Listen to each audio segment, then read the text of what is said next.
B है मनु, सी है Gandhi, D है शुक्र। तो यहाँ पे जो आपका करेक्ट आंसर होगा मनु, यानी कि Manu is the author of the book मनुश्रमति।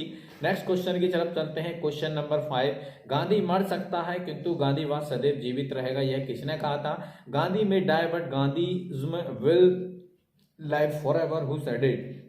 किसने कहा? गांधी जी ने कहा। करेक्ट आंसर यहाँ पे ऑप्शन से आपके सामने नेहरू, पटेल, गांधी, तिलक। तो यहाँ पे जो आपका करेक्ट आंसर होगा इसका होगा सी, यानी कि गांधी ने कहा था, गांधी जी ने। ऑप्शन क्वेश्चन नंबर 6 है आपके सामने, राजनीतिक लोकतंत्र लक्ष्य तक पहुंचने का एक मार्ग है, स्वयं कोई लक्ष्य नहीं है, किसने कहा? तो इसका जो ऑप्शन है आपका जवाहरलाल नेहरू, बी है गांधी जी, सी है जयप्रकाश नारायण, डी है आपका इनमें से कोई नहीं। Political democracy is a way to reach the goal, there is not goal itself, who said it? Jawaharlal Nehru, Gandhi ji, Jayaprakash Narayan या फिर नॉन ऑफ दीज? तो there is correct answer Gandhi ji, Gandhi ji. उसके बाद क्वेश्चन नंबर 7 पे चलते हैं। 7 है आपका, राष्ट्रवाद उदत्त तथा देवी शक्ति का प्रतीक है, यह किसने कहा? Nationalism is symbol of the rise and goddess शक्ति, हु सेड इट?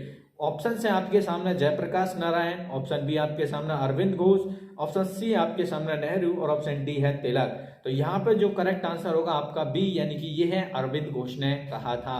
नेक्स्ट है आपके सामने क्वेश्चन नंबर 8, सामाजिक एवं धार्मिक स्वाधीनता के बिना राजनीतिक स्वाधीनता का कोई मूल्य नहीं है, यह कथन किसका है? There is no value political liberty without social and economic liberty, who gave this statement? तो यहाँ पे जो आपके ऑप्शंस हैं, विवेकानंद, जे.एल. नेहरू, ऑप्शन सी है महात्मा गांधी, ऑप्शन डी है आपके सामने दयानंद सरस्वती। तो यहाँ पे जो आपका करेक्ट आंसर होगा सी, यानी कि महात्मा गांधी। क्वेश्चन नंबर 9 है आपका, हमें अपने देश की प्रति अपना कर्तव्य पूरा करना है, किसने कहा था? ये कहा था गोखले ने। ऑप्शंस हैं आपके सामने, वी डू और डेटी और our country, who said it? तो यहाँ का ऑप्शंस हैं आपके सामने गांधी गांधी, तिलक, गोखले, जे.एल. नेहरू यानी कि जवाहरलाल नेहरू। तो इसका जो करेक्ट आंसर होगा आपका, इसका करेक्ट आंसर होगा सी, यानी कि गोखले। गाइस क्वेश्चन नंबर 10 है आपका, तिलक को भारतीय अशांति का जनक किसने कहा? Who called Tilak as father of Indian unrest? तो ऑप्शन है आपके सामने लॉर्ड कर्जन, ऑप्शन बी आपके सामने वैलेंटाइन शिरोल, ऑप्शन सी है आपके सामने वायसराय मिंटो, ऑप्शन डी आपके सामने पोवेल प्राइज। तो there is correct answer Valentine Chirol. Next question की तरफ चलते हैं। क्वेश्चन नंबर 11 है आपका, धर्मशास्त्र का आदि प्रेरता किसे समझा जाता है? ऑप्शन है आपके सामने, who is known as forerunner of धर्मशास्त्र?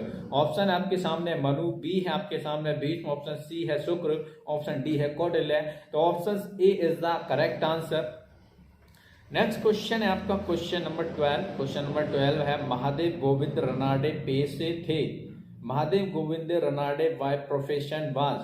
तो ये है ऑप्शन आपके सामने, ए है कवि, बी है गायक, सी है ऑप्शन उपन्यासकार, ऑप्शन डी है न्यायाधीश। तो यहाँ पे जो करेक्ट आंसर होगा क्वेश्चन नंबर 12 का न्यायाधीश।